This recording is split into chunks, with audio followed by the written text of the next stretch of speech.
Thanks for being with us. Our big story tonight, a former Yakima County deputy who recently pleaded guilty to rape, burglary, and assault charges was found dead in his jail cell last night. Action News reporter Heather Walker looks at the circumstances of his death and what led to Sean Moore's fall from grace. It has been a devastating year for career law enforcement officer Sean Moore and his family, going from a respected deputy sheriff enforcing the law to pleading guilty to breaking the law on rape, burglary, and assault charges. Word that Moore took his own life in the Yakima County Jail only added to the shock and sadness of this case. Most of those who knew Moore knew him as a dedicated deputy. He performed his duties on the top professionalism as far as I seen him. Trevor Lunsing, a lieutenant at East Valley Fire, worked closely with Moore for many years.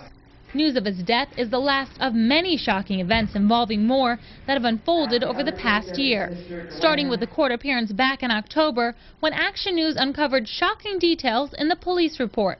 A woman he knew well claims Moore held a gun to her head, punched her in the face, and raped her, all while in uniform and on the clock.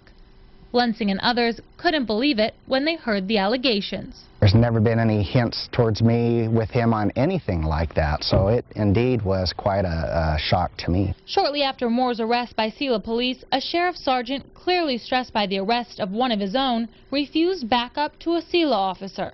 The rift between departments was quickly worked out, and Action News was told by both departments there are no hard feelings.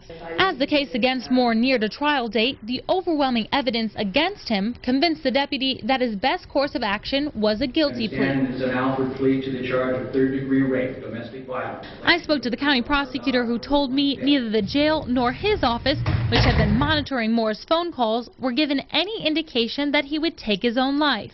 In those calls, he was consulting friends about getting a new attorney for his sentencing. While it was difficult for friends and family to believe Moore could commit these crimes, it's apparent suicide is even more difficult to absorb. I take my job very seriously. I knew he took his job very serious, and for one of us in the public safety sector doing that, it's hard to believe, and it's very sad. The jail won't confirm how Moore died. That information will be available after an autopsy Monday. The jail is confirming Moore was checked on every 30 minutes, and sometime between those checks, Moore was found dead Saturday night. Heather Walker, Action News. Sentencing was set for Sean Moore on June 6th. He was facing a sentence of 14 years. Now, this story has created quite a buzz on Facebook. No sooner did we post the information that we got dozens of comments. Take a look at some of what you shared on Facebook. Carol Beaver writes, he raped and beat a woman while in uniform. He should have been able to handle the torment. He just didn't have the uniform to hide behind. Again, Carol Beaver there commenting.